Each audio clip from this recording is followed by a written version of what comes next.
कई बार गुरुजी भी तेज मिल जाते हैं।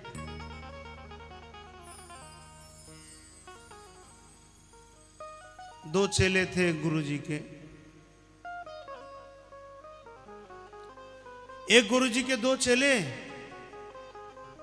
अब सवेरे गुरुदेव पूजा के लिए बैठे, सो महाराज तुलसी समाप्त हो गई, तुलसी थी नहीं। सो महाराज एक चेले को आवाज लगाया, गुरुजी ने। चेला दौड़ता हुआ आया। गुरुदेव आज्ञा हो। बोले बेटा तुलसी ले आओ जाकर। अब वो समझ गया कि आज ला देंगे तो रोज लाने की सेवा मिल जानी है। सो आज एक कन्नी काट लो जितनी कट जाए। सो कहा कि गुरुजी हम तो पेड़ पर चढ़ना जानते नहीं हैं। गुरुजी ने कहा पेड़ पर चढ़ने की तो कोई बात ही नहीं है तुलसी के लिए। बोला गुरुदेव हम तो यही जानते हैं कि बड़े ऊंचे पेड़ पर तुलसी होती है। अब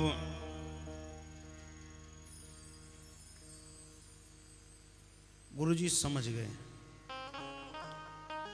दूसरे चेले को बुलाया, उससे कहा बेटा तुलसी ले आओ जाकर।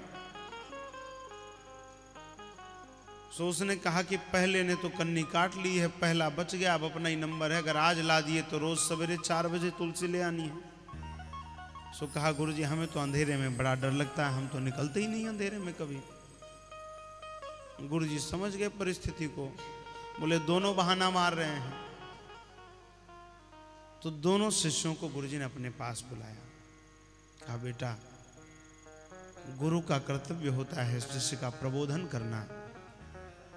कोई बात नहीं, कोई पेट से सीखकर कोई नहीं आता है। मैं जानता हूं तुम तुलसी नहीं जानते, लेकिन परिचय कराना तो गुरु का कर्तव्य होता है ना बेटा। एक गले में कंठी बांधी है तो ठाकुर जी की सेवा करनी ही पड़ेगी।